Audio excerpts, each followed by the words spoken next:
Netcasts you love. From people you trust. This is Twit. Bandwidth for frame rate is provided by CacheFly at CACHEFLY.com. This episode of Frame Rate is brought to you by Netflix. Watch thousands of TV episodes and movies on your PC, Mac, iPad, iPhone, or TV instantly, all streamed directly to you, saving you time, money, and hassle. For your free 30-day trial, go to netflix.com/twit.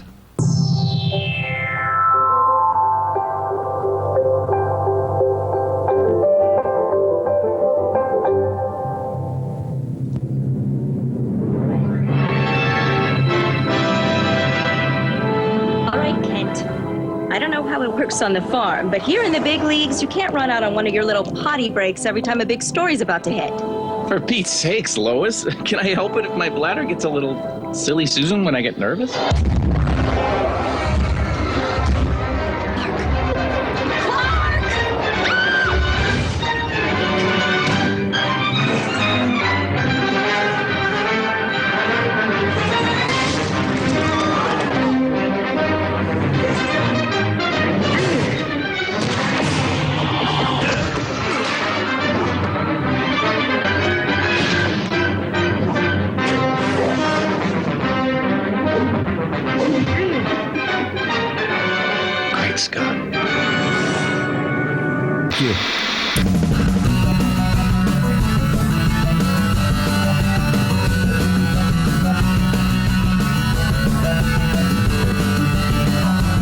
It's Frame Rate! That's not the name.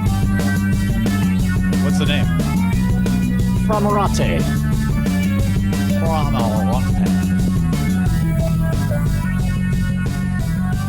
Welcome to Aim Rate Fray. I'm Tom Merritt. I'm Brian Brushwood. Hey, do you believe that little short, that 1-minute video dedicated to classic Superman, done all by one guy? Classic animation. Wait a minute. Okay, so I was watching that wondering, like, why are we opening with this, like, old cartoon that was obviously done by professional animators back in the day? And you're saying that was done by one guy? Yeah, this guy's name is Rob Pratt, and as a matter of fact, the video, you got to check it out on YouTube. Just look up Superman Classic, Rob Pratt. He talks about how he was influenced by the original Supermans and just wanted to do a short little 1-minute video where he honors the original one. He created his Clark Kent and Superman based on all of his favorite actors who portrayed him over the years, and of course, if you've ever seen any of the original ones, they even that villain was based on a classic villain here, and he actually got the guy who did one of the actual Superman TV shows to voice it, did the whole thing by hand, scanned the pages in, drew all of the background stuff digitally. Fantastic job. That's what I love about the internet, is that it makes possible for people to just be one-man studios and tell their own little stories and follow passion projects that they love. That is incredibly impressive. It just looked so classically Superman. Oh, yeah, you just assume that it's... I mean, you could tell that it was done modern, with modern equipment. Yeah, the color vibrant, it wasn't on film, that kind of thing. But I thought, fantastic little gem. That was sent up to us by the framerateshow@gmail.com, and I will have the name of the person who sent that in by the time we finish talking about the big story. Thank you, person who sent that in. This just in, the big story. Netflix is raising the prices, folks. Jesse Becker posted up on the Netflix blog today that they are splitting the DVD and streaming-only options. So in a way, they're lowering their prices, because now, if you want to get one DVD out at a time plan with unlimited numbers of DVD a month, it's $7.99. 2 DVDs, $11.99. That's cheaper than the current one DVD with streaming, which is $9.99, which is what I have. But you don't get streaming with that anymore. If you want streaming, you have to pay another $7.99. So there's where the price rise comes in, because if you want to have one DVD out and streaming unlimited per month, it's going to be $7.99 plus $7.99, so essentially $15.98 a month. It's very kind of you to call this some form of price decrease, because where I'm sitting, it looks to me like me, who has the 1 DVD a month plus unlimited streaming, seems like I'm only paying what, like $9.99 a month right now? Right. And it seems like in order to get the exact same level of service, I'm about to get dinged for 2 separate plans to the tune of what, $16 a month or so? Right. I mean, it's an overall price increase. There's no other way to look at it. But it could save you money if you don't care about the DVDs. I have the DVDs for no reason. I just, I was only a $2 edition, so why not keep them? But I never watch the DVDs. They just sit around. So to me, I'm looking at this like, well, I might as well just ditch that, since it's kind of nudging me into something I could have saved money on since they've introduced the streaming only plan, but resisted. Now it's going to push me into giving them less money. Okay, so here's what I want to say. I do not want to sugarcoat this at all. This is definitely a price increase, no matter how you look at it. And you know what? I'm 100% okay with it. I don't want to pretend like, in fact, clever, longtime watchers of Frame Rate will know that I've been calling this for months, and if not years. This was too good a service for too cheap for too long, and I saw this coming a long time ago. And in fact, we were talking about it, and I said that they could get away with charging $30 or $40, and I'd still be in because it's such a good service, right? Well, and that's the thing, right? Is we were talking about this on Tech News today. Lance Ulanoff from PC Mag was saying this could hurt Netflix. This could kill Netflix because people may leave in droves. I don't agree. I think people are going to be upset by this, and they are. They're complaining on Twitter. They're complaining in our chat room. They're complaining everywhere. I don't want to have to pay $16 a month.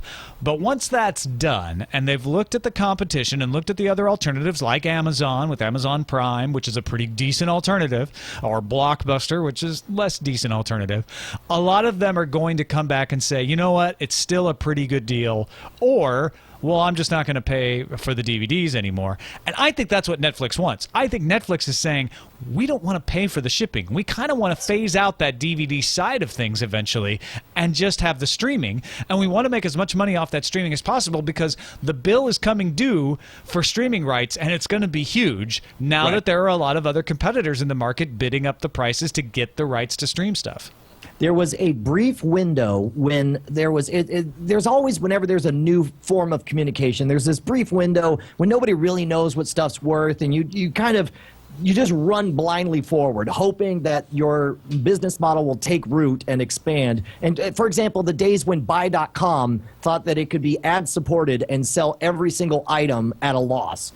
That turned out not to be sustainable. And likewise, this deal that they got with Starz, this sweetheart deal that put Netflix on the map, was too good to be true for too long. Now Starz is going to want a grown-up paycheck. They're already having to deal with the reality of their bandwidth costs. And I'm not saying, obviously, I can imagine no world in which they're still spending more money for the bandwidth of instant streaming versus the fulfillment costs of physical media. Yeah, I don't think bandwidth costs are an issue, really. Right, but they've been undercharging for way long, and to be honest, all this means is I don't get the convenience of having the guilt of an unwatched DVD on my mantle for weeks and weeks and weeks at a time. I mean, how often did you even watch DVDs on Netflix? Lately, it's sort of been a chore. It's been something, it's like, okay, I got the dishes all washed, I did the vacuuming, I brushed the pets, and oh right, I got to watch that Netflix DVD so I can send it back for it was no longer an entertainment option. Streaming was the entertainment option. Just popping on the Roku box and saying, what's on Netflix, what can we look at? That was the entertainment option. So I think this works for me, and I'm not too upset about it. However, I am not everyone, and there are lots of people out there saying, no, there are a lot more DVDs available than there are movies and TVs on streaming, and I want access to all those DVDs still, and I want access to both, and I don't want to pay double for it. I cannot. Good riddance to DVDs. Like, the only thing they were good for is for getting a few Scooby-Doo titles. And I am bummed. Like, there's a few Scooby-Doo titles that were on Netflix instant streaming, and then they took them off, and so we had to get the DVDs for the kids. But on balance, it's I could care less about physical media. All it meant was that I had to wait a day, even one business day in this day and age, compared to the instant streaming. I didn't want to wait that extra day, and I didn't want the physical media. I hate putting physical media in, watching the FBI don't you dare unauthorized show this to a bunch of people and charge money.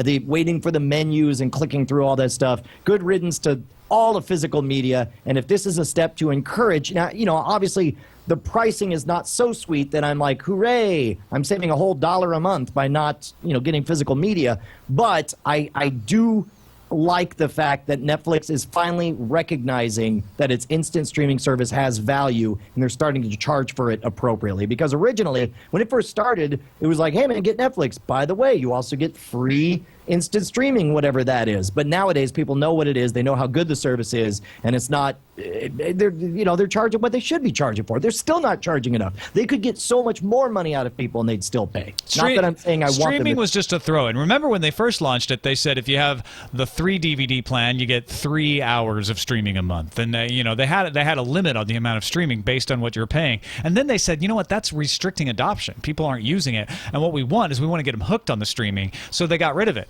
And they said you can stream as much as you want for your price. Then eventually they put in the streaming only option for those who are like, I don't even need the DVDs anymore. I just want to get the streaming. And this is the logical next step to say, look, we need to account for what is DVD and what is not. And we need to know if you're using the DVD subscription. We've got to staff up for that. We have to buy envelopes. We have to prepare for that cost. And we can be more accurate about that if we know exactly who's really subscribing because they want the DVDs.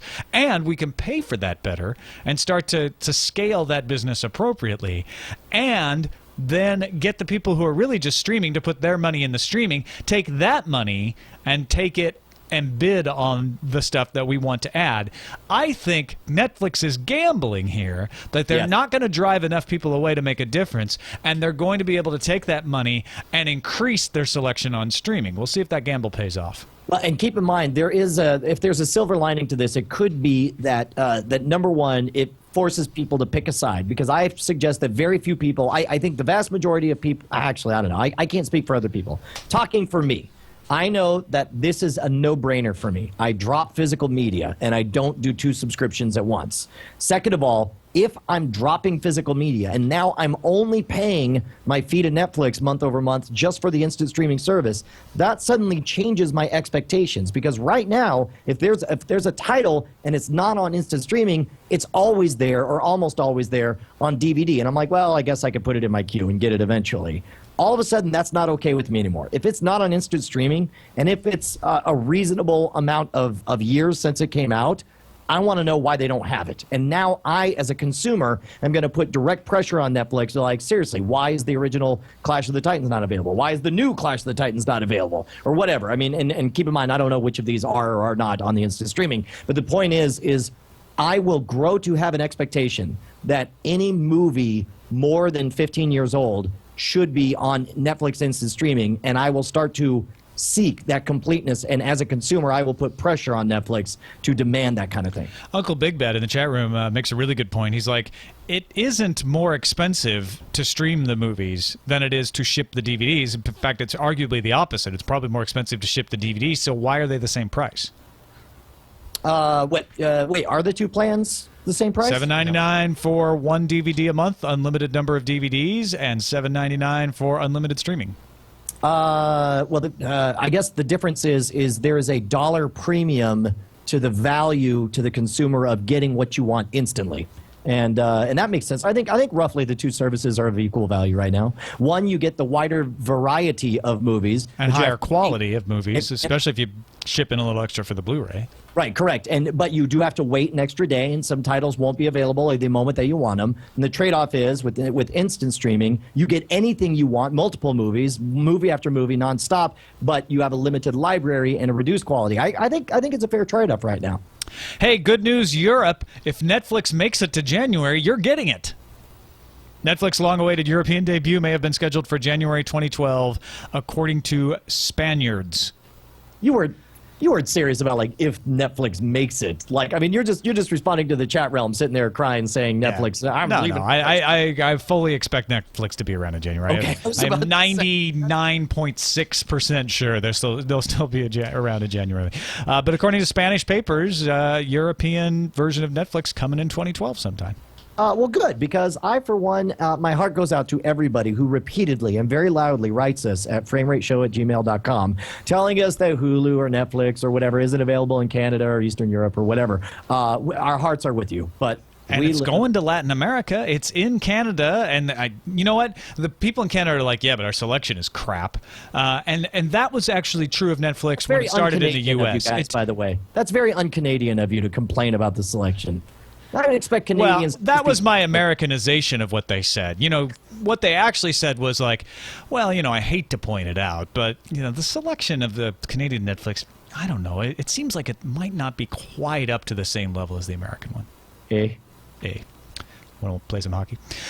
So anyway, it takes a while for those deals to get put into place and for them to beef up the streaming. So, you know, you may want to, as they roll out into your area, you may want to hold off for a little while and kind of see if they can get those license deals, see if they get them bulked up. Let a few early adopter friends pop in, and once it gets up to the level of selection you want, then you jump in. Yes. Absolutely. Okay, so let's put on our prediction hats here. What does this change for Netflix? First of all, I already predicted this, and I think it's an important growing step. That number one, the number one. Make sure I do the right finger. Number one solidifies the importance of Netflix instant streaming, and it takes it from a corporate perspective where it ceases to be an additional add-on service and becomes the star player on the team. And I think very quickly, if people have to choose, I think more will choose the instant service over the physical media.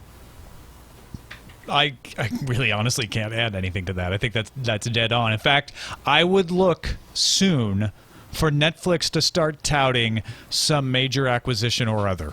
When I say major acquisition, obviously I don't mean buying a company. I mean acquisition of a licensing deal of some sort, and in a way that's not like in the trade press saying like, "Hey, we struck a deal with such and such distributor." I mean, expect Netflix to start marketing themselves. You can get every episode of Seinfeld, or whatever big property they've added to their collection, and start really pushing that. One more thing, I'm going to make an outrageous prediction. I'm going to say that within 1 year, you will start to see a Netflix instant streaming premium channel that offers higher definition 5.1 surround titles and titles that come out the same time on physical DVD and Netflix instant streaming. At first, it'll be very limited and very sporadic, but probably some indie studios or something. Yeah, I could see that. If you pay $16 a month, then you get Netflix instant premium. Although hopefully they'll come up with a better name that doesn't have so many syllables. That's possible, quite possible. You know what else is possible? What? That we're going to move on to Film Found. By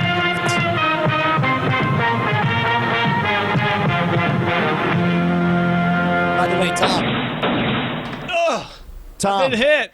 Yes. That Superman thing, we have to thank, you're gonna be surprised, from Minneapolis, Minnesota, Robert Young sent that in. Not Justin Robert Young, just good old plain Jane Robert Young sent that in. Not just Robert Young? Yeah, not Justin Robert Young, but just Robert. And Robert Young. This just in, Robert Young is the one who sent that to us. There just we go. in, Robert Young sent that to us. Hey, also just in from someone on Twitter, I'm going to do the same thing you did and not have noted who sent this to me for a moment. But Bruce Campbell has signed on for Evil Dead 4. Okay, I had a weird... First of all, my inner geek is exploding with joy. There are flowers exploding out of his eyeballs at this very moment. Yeah. This is huge news, but it makes me think of how bizarre my experience coming to love the Evil Dead whole franchise was. I worked in the movie theater when Army of Darkness came out, and I was like, this looks like crap, and I never really watched it. But then, like, a decade later, I watched Army of Darkness in a movie theater in Austin. Not in Austin. Not in Austin.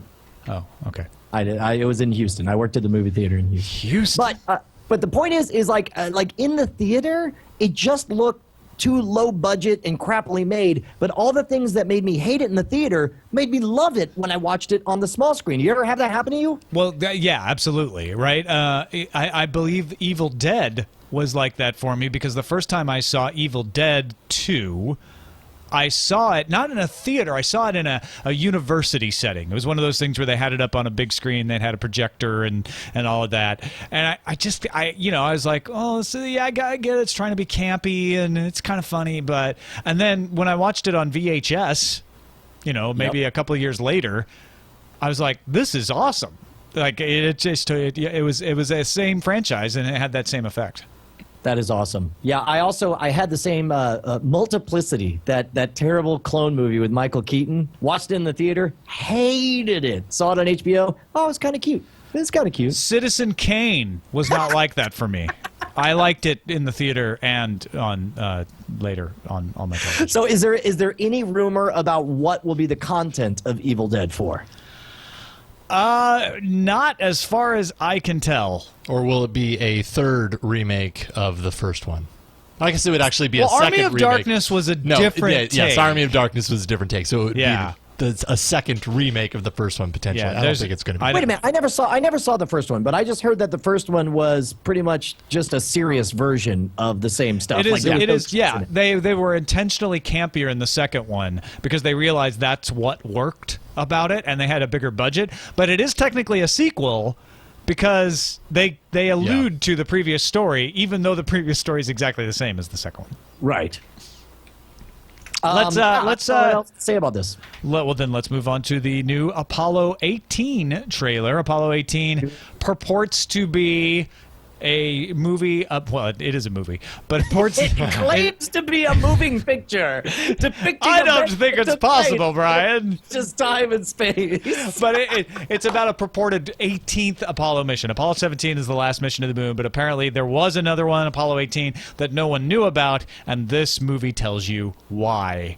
We never found out about it. I don't know if you have the footage right here. If we can, we could toss to it right now. But one of the things you and I liked about this right from the get-go is that it seemed to be a throwback to the Blair Witch style of mockumentary. And they really, if you watch this second trailer here, it ramps it up, and it's very clear that from beginning to end, they are presenting this as if it is unedited found footage, which I think is a really neat idea for this story, especially in that it gives a bizarre reason for why we never had an Apollo 19 mission. But if we can get some audio on this, this is supposed to be all unaltered footage from Apollo 18. Here we go, Ben. You ready? I sure am. Waiting a long time for this. It's beautiful, isn't it? Only 12 guys have seen this view.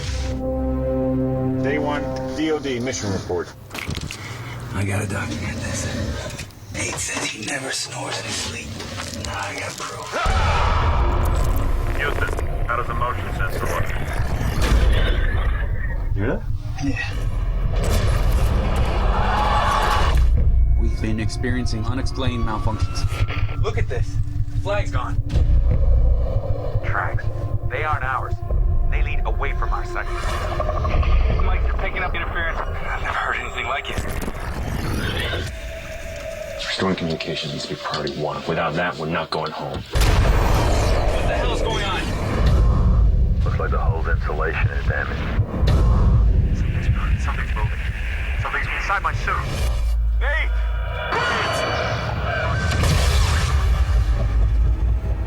What happened out there?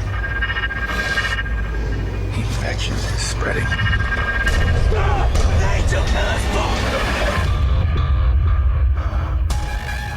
This is Apollo 18. Do you copy? Oxygen's getting low. Anyone, please! Something else out here. Open the hatch. Oh, God!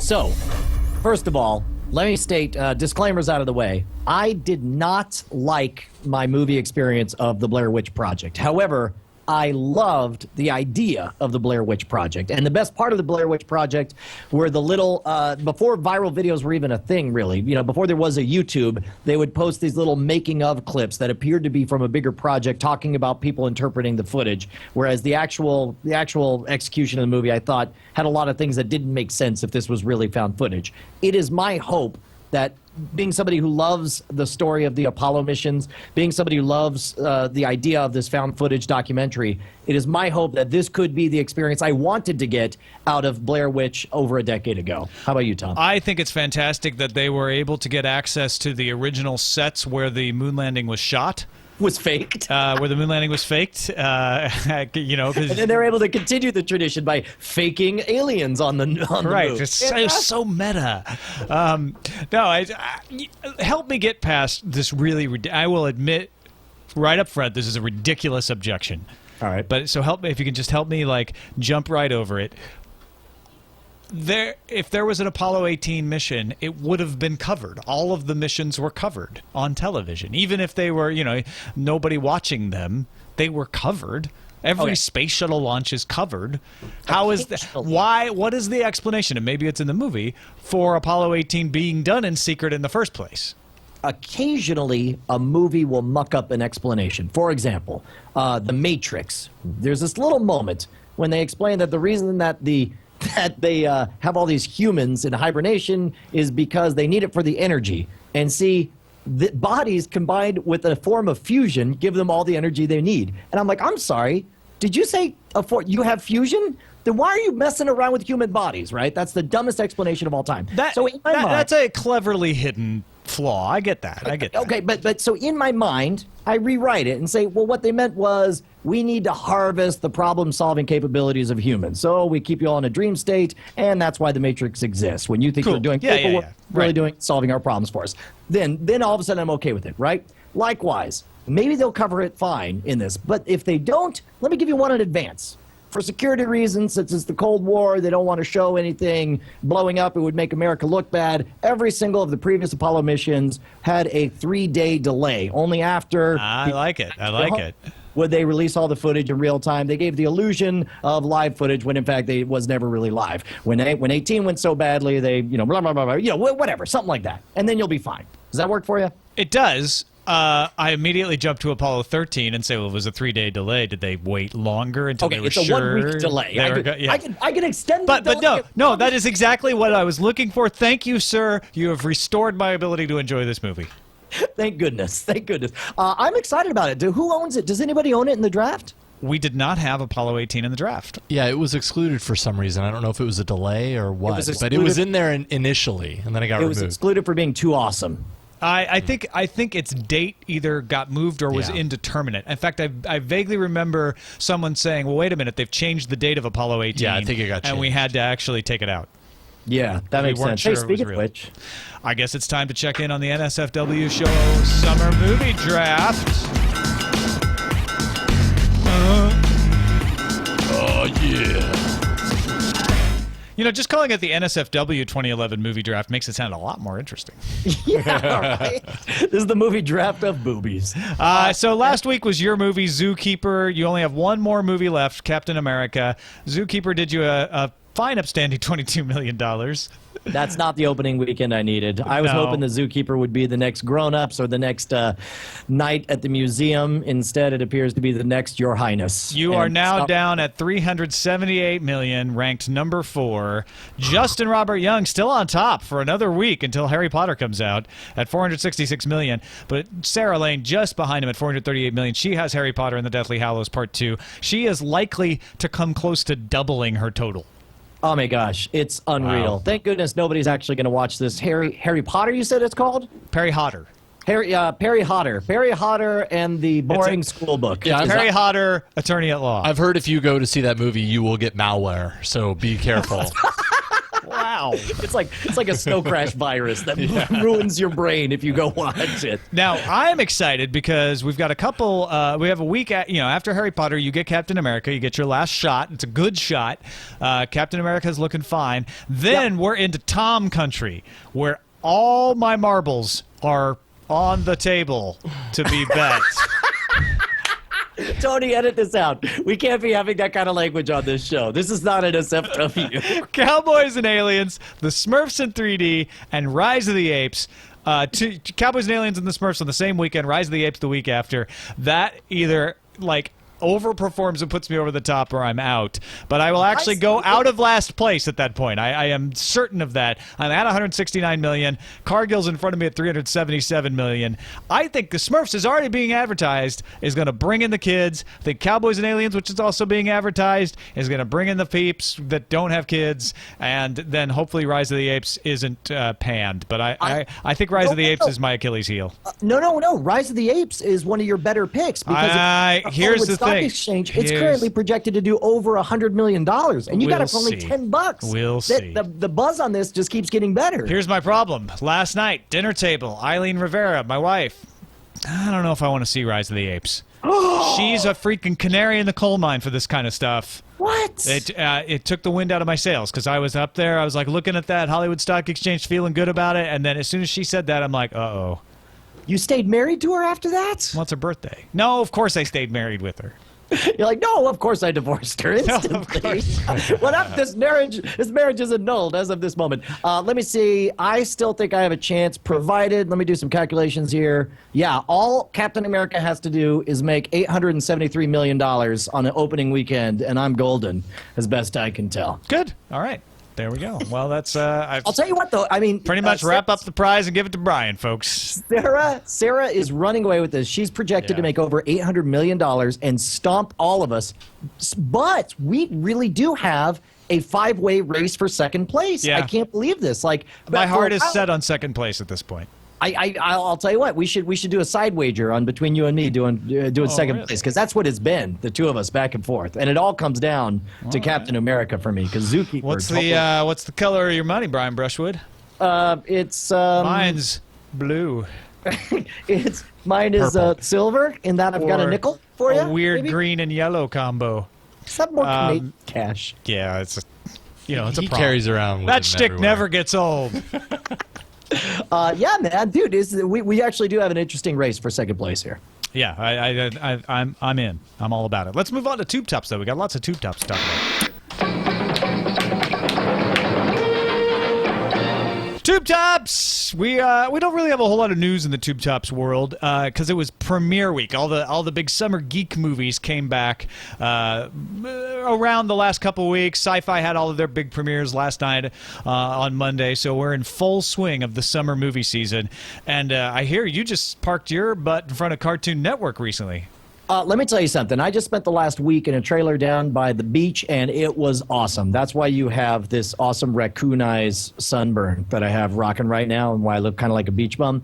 But one of the things that happens is, number one, I had no internet bandwidth, which means, unfortunately, I was not able to continue to watch Fringe episodes. So I have not continued the Fringe experiment. But I watched a lot of random TV, and it's like, I find it so adorable watching channels with live content, and you just watch whatever happens to come on from time to time. It's kind of relaxing when that happens, isn't it? It's like, I don't have to choose. I just surrender myself to the live broadcast. I found myself, first of all, I want to say one of the more unusual things I ran across was I was trying to find something for the kids to watch that was nice and quiet, and about 11 o'clock at night on a Sunday or Saturday night, I stumbled across PBS's POV documentaries. Have you guys seen this? No. What is POV docs? I don't know this. Oh, okay. So they're documentaries with no narration. There's no David Attenborough talking about this snail doing this thing or whatever. It's just raw footage. That in the one I saw, it was the life of these shepherds who. So it's like I'm flipping. Wait, so there's no interview footage either? Nope. Okay, because it's normal for a documentary not to have any like talking, like a narrator. But it's usually narrated by interviews, so you get that, and then we go out into the fields, and then it cuts from the shot of the close shot of the person to some B-roll. So you're saying it doesn't have any of that? It's all POV. It's all from the point of view of the person that you're documenting. Correct. I am flipping channels and I see sheep and it's quiet, and I think like maybe it's Sunrise Earth or something like that. Right. Yeah. And the then pretty I channel. kid you not. I was mesmerized because it cuts to a shot of these sheep in a field when it's snowing, and it sits there for 30 seconds with no dialogue, no audio, nothing. I mean, you just hear one bah, and that's it for like an inordinate amount of time. And the next shot is this hypnotic shot of off the back of a trailer with a bale of hay rolling, and as the hay rolls, these sheep come running up, and it's hypnotic for like a minute straight. And then it cuts to a sheep being born, and the guy yanks out this baby sheep and then takes another sheep and throws the one on top of the other. And you're like, why the hell is he doing that? There's no explanation. And it took a while for me to overhear their badly mic'd conversation in the background for me to figure out that they're trying to make the mom adopt adopt not only the sheep it just gave birth to, but the other one to make it smell like it or whatever. It was hypnotic. I really enjoyed it, and I'm going to check out more of those POV documentaries. I don't know what else to say about it. People in the chat room seem to have heard of it. But how the hell are you ever going to get streams on YouTube with that? I don't know. But the other thing I watched, I finally watched my first full evening of primetime Cartoon Network. Dude, some of the Adult best. Swim? No, not Adult Swim. Adult Swim. So before Adult Swim, prime time. I'm talking for the kiddies. I watched a full episode of Adventure Time and of Regular Show. Regular Show and Adventure Time exploded my brains with how funny they were. I cannot believe it was made for kids. And I'm pretty sure the voice of the dog in Adventure Time is the voice of Bender, which makes me happy too. Huh. It is. But it's like after watching that, I'm going to go back and watch every single freaking episode of both regular shows, Regular Show and Adventure Time. They are freaking epic. New favorite show. Sorry, Fringe. No worries. Are you watching Fringe? Well, like I said, I had bandwidth issues. I had a narrow urethra of internet connection and was unable to watch it until now. I'm finally back home. My internet's fixed.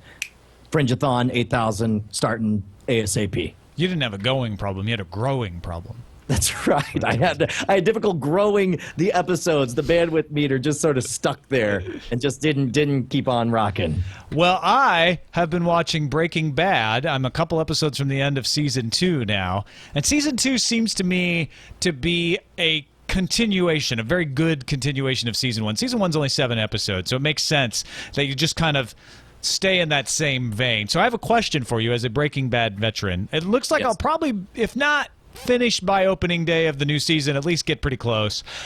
Is the third season a departure at all from the second season, or is it like that where it just kind of keeps going in a logical progression? I mean, obviously things happen and stuff changes along the way, but there's not like a big jump like, ooh, we took a 3-month break.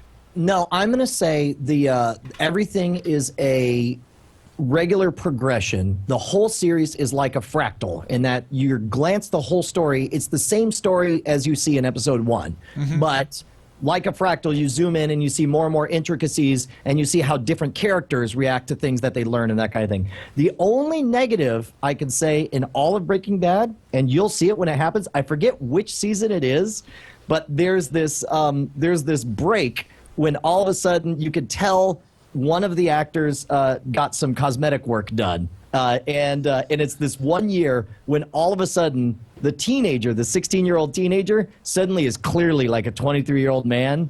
And the mom, who originally looked like she was late 40s, suddenly looks early 30s. And it's just because she obviously got some facial work done, or either that or has some amazing miracle makeup that she's wearing now. But she suddenly gets like way younger and way hotter. Okay. And the kid was probably a little older than they cast him for at the beginning, and then suddenly looks like, because that happens in your 20s sometimes. Yes. All of a sudden, you look like a grown-up. Exactly. All right. Well, that's interesting. Also, as I mentioned, Sci-Fi Premiere Day. I didn't watch Alphas yet. I kind of put that off because I'll tell you what, the previews are not convincing me. It's kind of a heroes thing, like kids with special powers doing secret missions and all of that stuff. Like it's kind of a cross between Heroes and X-Men. But nothing in the previews has really made me have to see it, so it's on my DVR waiting for me to watch it either tonight or tomorrow. But I did watch the premieres of Warehouse 13, which I think is just, it's getting better all the time. It's not for everyone, but if you liked Warehouse 13 before, you're definitely going to continue to like it. And I think it's expanding in its creativity and its quality as they did last year. And Eureka is back, which was a solid opening. Probably not their best season opener, but a very, very good story. And Felicia Day joins the cast starting next episode, so I'm looking forward to that. Oh, wow. Congratulations to her. Did you already mention Torchwood? Did you watch Torchwood? No. Torchwood was on Stars on Saturday. I watched it and was disappointed, I have to say. I know. I'm so excited about this. I know. What I wrote on Twitter is still my review, which is if you've liked Torchwood, you will still like Torchwood Miracle Day. But if they're trying to appeal to other people who may not have gotten into Torchwood through the Doctor Who universe, it's not working. It's a very good Torchwood episode. It is not a very good episode for the uninitiated. It's not all of a sudden looking like Battlestar Galactica. It still very much looks like Torchwood. It's a very, very good concept and a very good story idea and mostly well told. But I thought the plot was a little shaky at points. Just a little, like they jump from one thing to another with a little too much convenience, which is something I accepted in Torchwood before because I was thinking of it as kind of a not lighter science fiction, but a spin-off. I'm into the concept, I'll accept it warts and all. Being on Stars, for some reason, they had marketed it as, wow, we've really stepped it up a notch now, and it just seemed like it was still a little stitched together. Although the idea of like all of a sudden nobody dies is great, and so if that concept appeals to you, you might be able to suffer through the few plot hitches. The dialogue was the thing that really disappointed me. There was some painful dialogue in that first episode, and I don't know why. I mean, same production crew that's worked on it. Russell T Davies and his friends, his team has been doing it. So I don't know what happened. It's such a bummer. That's such a bummer. And as always happens, this is my great, I don't want to say it's my great character flaw because I'm sure I have way better ones. But this is one of the things that kills me about myself is the moment it only takes one person to crap on a property that I haven't seen yet to make it be like years till I give it a chance again. So I was like, Falling Skies, on the other hand, is probably just as good as Torchwood Miracle Day, but because I had such low expectations for it, I'm really enjoying it. I'm like, you know what? This is a pretty decent. This is better than V. If you want to talk alien invasion, stuff. Falling Skies is the one that didn't already get canceled. It was Outcast. Is that the one that you Outcast is the one I like on BBC, which apparently BBC America, which apparently BBC already canceled. But yeah, Falling Skies, good stuff. I mean, decent show and good characters, good acting. It's again not the tightest plot in the world, but it looks pretty, and that kind of makes up for a lot. So, again, if you don't like Spielberg, though, there's some Spielberg touches to it here and there that are going to make your stomach turn. You know what's funny? It's like I tried to put into words what that Spielberg glow is, and I can't. I found myself epically failing. How would you describe? Because a lot of people describe it like, oh, well, it's got that Spielberg thing going for it. But what does that mean? Does that mean like epic sweeping vistas? Does it mean soft glow filters on everything? It's that heart touching faith, glossy in the face of adversity. Yeah. Yeah, it has to do with the heart, I think, with Spielberg more than anything. Absolutely, it's like every once in a while, just it get a little toothache. It's just like but it's always set off against some horrible disaster or weirdness. Yeah, the first time I ever even heard the phrase "the Spielberg glow" was Joe Bob Briggs used to have a show on I think TMC or Turner Classic Movies or something, TCM, where they were showing the original Twilight Zone the movie, and they were talking. He directed the Kick the Can segment of that movie. Do you remember that one? Yeah, I do. With Scatman Carruthers on there. Yeah. But he was talking about the Spielberg glow. If you like that kind of thing, and being a kid growing up with this, I just assumed that Spielberg equals awesome. And it was the first time I'd ever had anyone say that they didn't like the Spielberg glow. And then for years I've been trying to quantify what that is. Finally, coming up this Friday, Haven returns to Sci-Fi. I think it's one of the most underrated shows on TV. Looks great, shot great, good stories. Can't wait for it to come back. And they've unfortunately relegated it to Friday, which is their second tier. Monday is where they're putting all their promotional muscle right now. So I'm a little sad about that. Friday used to be the pimp slot on Sci-Fi, but I'm glad it's coming back. I'm glad it didn't get canceled. So I'm looking forward to that. It's based on a Stephen King novel, The Colorado Kid, or novella, I guess, and good stuff. And Jason Priestley is coming to Haven, from what the site says. What? That I'm less excited about. We'll see. Who knows? See? Have you ever seen Maybe he's just going to give a concert in Haven. By the way, Jason Priestley actually went up several pegs in my book when he, it was the first project he did, I think, after 90210, where he plays a hitman or a killer. Do you guys know the one I'm talking about? No. It is amazing. It's amazing. You know, have you noticed, Brian, that every time you say, do you know the one I'm talking about, I don't?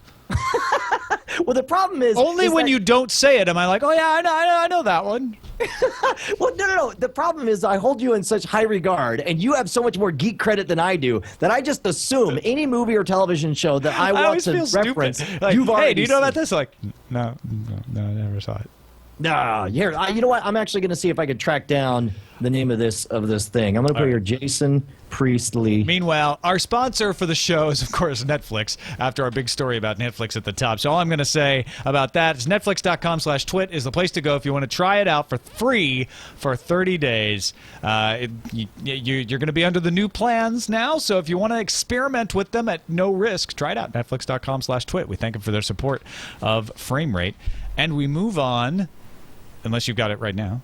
No, I don't. And actually, I was trying to be clever and see if I could find it on Netflix. It was a pretty small movie, but basically he just takes a job as a hitman, and it's amazing because he just plays it like super cold-blooded and methodical. Like it's, I don't know. I guess that's my new gig. Apparently, I kill people. All right. It's pretty. Well, I guess my new gig is moving us on to Interferon. That was maybe one of the worst transitions I've ever heard. No way. It's your all-time best. Except for the part where you pointed it out. That made it even worse. Was it called Cold-Blooded, Brian? Yeah, that looks right. Do you have the art in front of you? Can you show the box art for it? Amazon page here. Yeah, this is totally it. Yeah. Cold-Blooded is, despite how 90s that looks. Looking very priestly in that picture. It's a delightfully dark tale. I really enjoyed it. I saw a bootleg on VHS a while ago. Hey, talking about Interferon. Have you seen this insane viral marketing strategy that KSwiss is doing? KSwiss, the sports apparel maker? Yes. KSwiss, the number 4, 5, or 6 shoemaker in the world. The KSwiss that does 1% the business of Nike does and is in the perfect position to throw caution to the wind and have an outrageously profanity-laden 5-minute short movie. Is this the thing you were working on making safe for us to play on the show? We'll see if we did it. Actually, all we're going to go to the Third Coast News Center. Have you reviewed it? Are we good on this? I did review it, but then the show started and it was kind of hard to listen in, so we should be all right. Okay, so he doesn't all right. know. So cover your children's ears if you're just in case. In the podcast version, it'll be totally safe. But if you're watching live, we may have missed a few. We don't know. Some do it for the fame/Coontown. The smartest ones get into business, but no one has ever done what I've just done.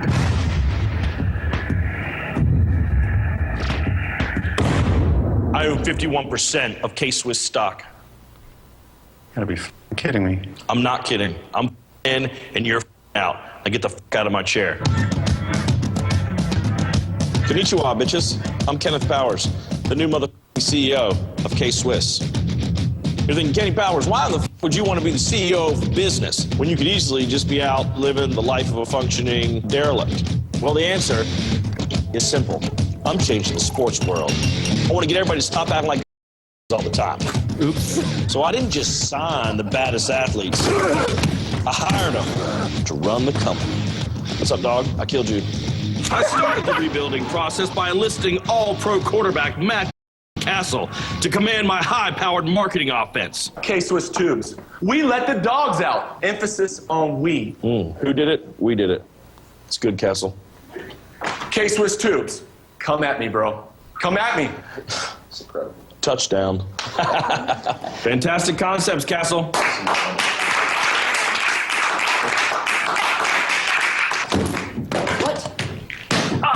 Matt Castle just you up, dog. I brought in John Bones Jones to run HR, raise morale. Shorter lunches. What is that? That I'm taking a long.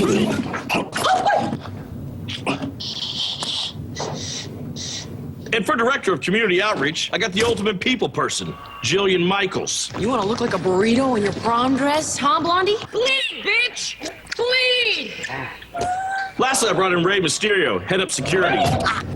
So this is by KSwiss? My safety. This is by KSwiss, man. They've got and it's not part of Eastbound and Down.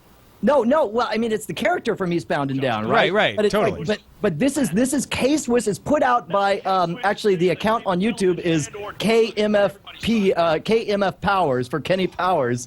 But this is their viral marketing campaign, and apparently, like, they got Mark Cuban in here. Listen to this. $1 million. If you change your team's name to the Dallas K-Swiss Tubes. Quit wasting my time, Kenny. Before you say anything, prepare to shut the f*** up.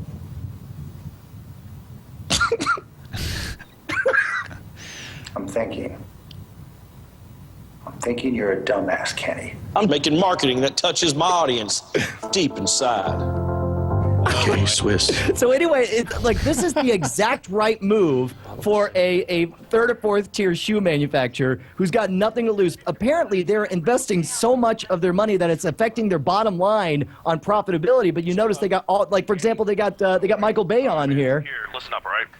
Commercials. I want you to direct a K-Swiss movie. Okay, so anyway, freaking long too. I can't show the rest of this at this point because it becomes too graphic, but it's hilarious. He pitches him on a Kenny Powers K-Swiss movie where they re-brick. Just go watch it. Go watch it. If you're not afraid of the language, go to YouTube and look at the original videos. Here's the amazing part. They're so committed. First of all, like, every third word is a curse word. I don't know if that's the actual CEO of K-Swiss, but his only line is, "You got to be effing kidding me." And that is amazing to see them take such a ballsy approach for something that's so genuinely funny that this could put K-Swiss on the map. And I don't know whether or not it's going to sell any shoes. I do know it is funny as hell, and you guys should definitely check it out on YouTube. I am actually preferring our next story, which is a new way of watching a progress bar, because that's what entertains me. No, actually, I really do like this. Yeah, man, this is really weird because I would have thought by now the Nyan Cat meme would have been on its way out. You know, it seems like these memes. What else can you do with Nyan Cat at this point that it hasn't already done? Progress bar. That's what. Exactly. You click on it and you replace your actual normal Windows 7 progress bar with a Nyan Cat that poops out a little bit of a rainbow out the backside all the way across. It's awesome, but are you over Nyan Cat yet? Are we done with it? I'm getting close, but this actually revived my interest. It's funny because, like, this is the time I would usually declare Nyan Cat to be dead, but let me do it. Smooth Jazz. Today they just dropped a Smooth Jazz cover of the Nyan Cat song that, and again, you just look for Nyan Cat Smooth Jazz, but listen, it goes. I like it. It's jazzy. Plus, I like that he's kind of black and white, sort of film noir. So I don't know. It's like and then our next story is that YouTube has upped the video limit to 10 hours, and one of the first things that people did was make a 10-hour-long Nyan Cat. Oh my gosh! If you search for 10 hours, every single one of the big ones are all the most annoying memes in history. Amazing Badger. Hours. Yeah. Cows and cows for 10 hours. Troll-a-lol for 10 hours. Witch Doctor for 10 hours. What else? Guile theme goes with everything for 10 hours. All of your favorites, all of the greatest hits now 10 hours long on YouTube.com. What is love for 10 hours? Wow. You know what this is finally they have the technology at YouTube to finally escalate YouTube to the level of You're the Man Now, dog. Thank goodness they finally hit that level. It's about time. And you know what else it's time for? Feedback. Now it's time for feedback with Brian and Tom on Frame Rate. Oh, yeah. Hey, we actually have a proper amount of time for feedback this week. And, hey, fantastic. And actually, this first one, you notice I put the two stories here side by side because they have very similar takes. But this first one comes from John Pennington, who asked... I was in Roadkill with a guy named John Pennington, but I bet it was a different John Pennington. You know what? Maybe it is. Says, hey, guys, I'm really bummed that Tom's not in that band within me anymore. I said within me anymore. You were talking about Pixar's penchant for violence or other content that's just too much for kids. Penchant. Not a problem. It's a Disney. I'm an American. I ain't no French Canadian. penchant, is what I'm saying. It's a Disney problem, and it's been a problem since Snow White. Disney has been making kids literally PISS in the seats since 1937, or at least sob uncontrollably. Don't believe me? Watch that one again through a kindergartner parent's eyes, and he later goes to correct himself, saying he really meant Sleeping Beauty, the dragon scene in Sleeping Beauty. Watch that one through a kindergartner parent's eyes. The scene when the witch is being confronted and turns into a dragon had theater owners angry at Disney for literally causing damage to their property. I don't know what that means. For something a little more recent, how about The Lion King, where Simba's father was pushed off a cliff by Scar, and the camera watches the look on his face as he falls to his own death. Not all Pixar films are violent, nor all Disney films, but most of them do involve, if not hinge upon, some great tragedy. And that Joe wrote a similar email pointing out that Mufasa is stamped to death, Meg is killed and sent to the underworld in Hercules, Bambi's mother killed in the beginning of the spoiler alert. Tarzan shot by Clayton in 19. So lots of people pointing out examples of how Disney does this kind of stuff.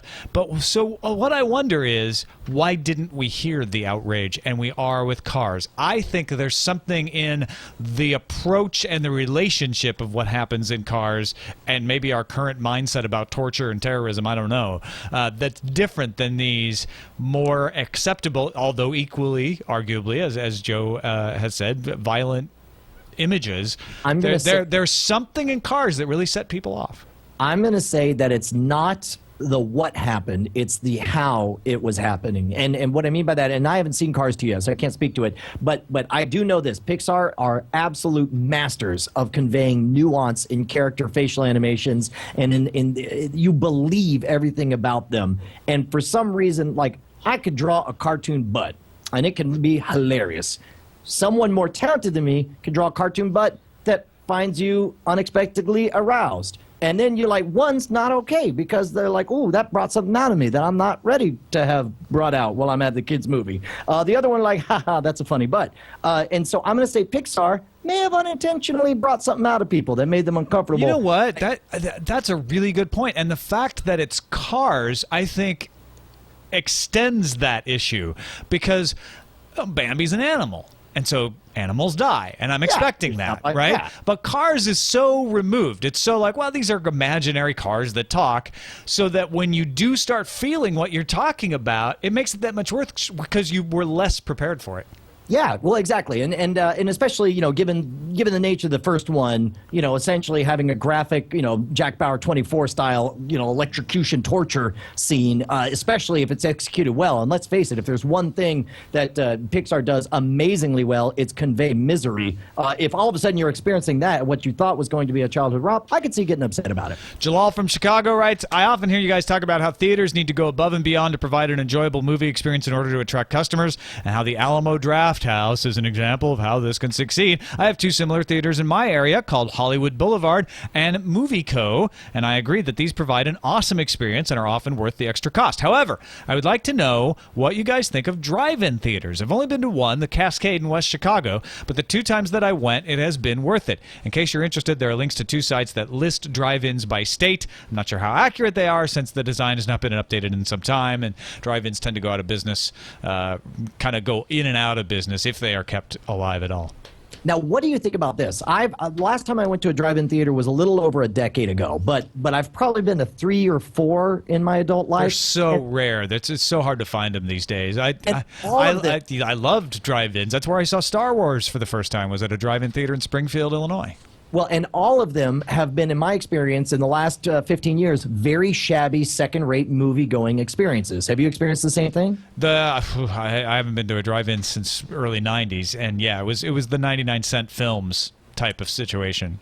I'm going to suggest that just as that drive-ins are so unhip now that if you want to be the person to create the next Alamo Draft House, I think drive-ins is a great space to get into. Nobody in the entire United States is bringing a kitsch, awesome, high-end experience themed around a drive-in where you actually drive in and get awesome sound. No.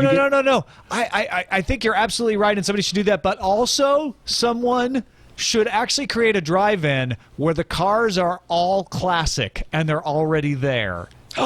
You actually go sit in classic cars, and it'll be like an old-timey radio, but the speakers you'll have 5.1 surround sound around you. They're all open-ended. That would be amazing. So yeah, I mean, all you got to do is find shells at junkyards and kind of spruce them up. They don't have to run.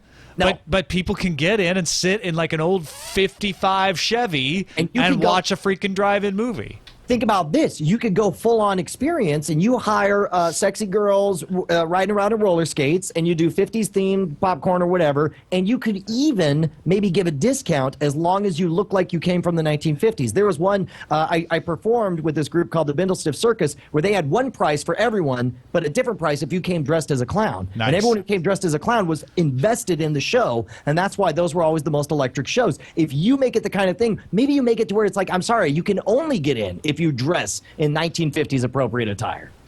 All right, pick one last email before we head out of here. You know what? We got 18 billion, and that is not an exaggeration. I actually counted 18 billion recommendations. Everybody wanted to know if we had seen all these different movies. And I'm going to pick this one up.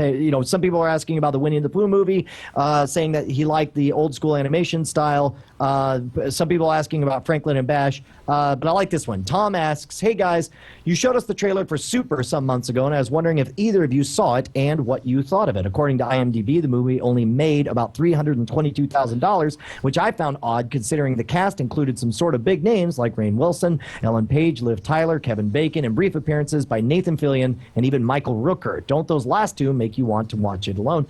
Thanks, Tom. I have not seen it, and I remember seeing the preview and loving it. You didn't love the preview, but I loved it. I didn't see it. It's another one. It's another one that I didn't see, Brian. I haven't seen it either, but I am going to go see it. I'm going to go see it because it's not right for a movie. Let's go see it together in the drive-in. In our classic car. Actually, you know what? I would like to give it a shot. So this is where I think movies are going to change in the next 10 or 15 years. Is that won't be a problem. It will be available somewhere, and I'll be able to watch it, and I'll be able to give money for watching it. So yes. I hope that happens someday. Agreed. That's it for this episode of Frame Rate, folks. Don't forget to find us live on Twit every Tuesday at 4 p.m. Pacific, 7 p.m. Eastern at live.twit.tv. And don't forget to email us, framerateshow@gmail.com. We will see you at the movies. Oh, wait, that's copyrighted. I trademarked or something. We'll see you next time. Google Plus, Brian Brushwood. Friendster, Tom Merritt.